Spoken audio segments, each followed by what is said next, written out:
طب اقول لك على حاجه. قول يا حبيبي قول. قالها لي كابتن عصام الحضري.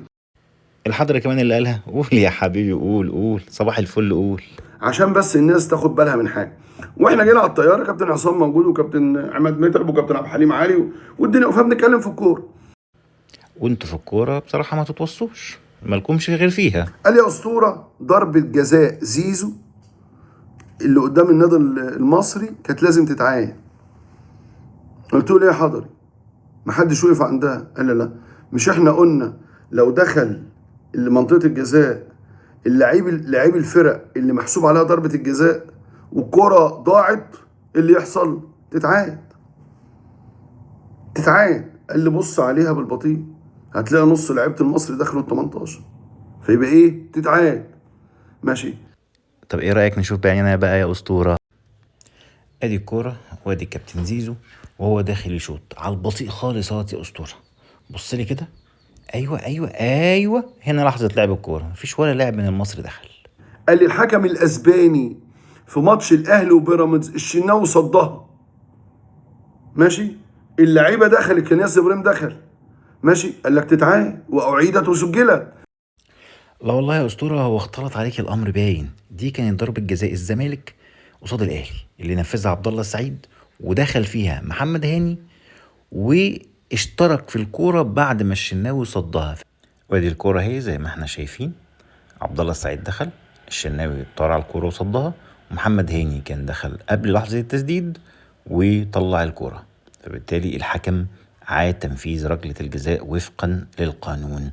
وده حضرتك انت يا اسطورة، انت والاسطورة الكبيرة بتاعت حراسة المرمى بتاعتنا عصام الحضري، ده التعديل الجديد الخاص بقانون ضربات الجزاء. وزي ما انت شايف يا اسطورة، محمد هاني هو وياسر ابراهيم داخلين عادي جدا من جوه 18 قبل تنفيذ ضربة الجزاء. وبعد كده الشناوي صدها، راح محمد هاني على طول عمل متابعة وشتت الكورة. الفار جابه وقال للحكم ان المدافع دخل قبل تنفيذ ركلة الجزاء، وهو اللي شتت الكورة بعد ما الشناوي صدها، فبالتالي تم إعادة ركلة الجزاء. ان احنا لازم نحترم الفرق الكبير ولازم نحترم قانون التحكيم.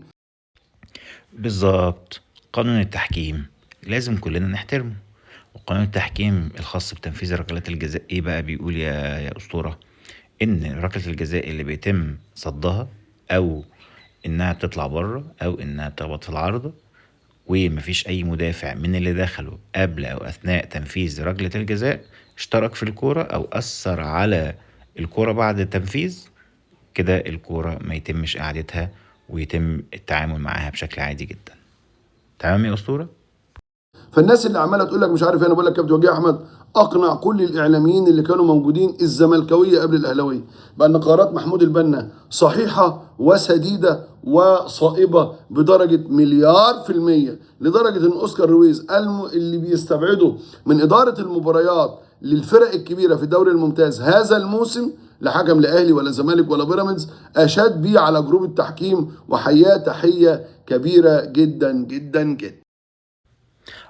اذا كان كده يبقى تمام يا اسطورة، كده عرفنا انت بتتكلم ليه عن ركلة جزاء زيزو اللي ضاعت قصاد المصري، عشان تقول ان البنا كان كويس جدا جدا جدا جدا جدا.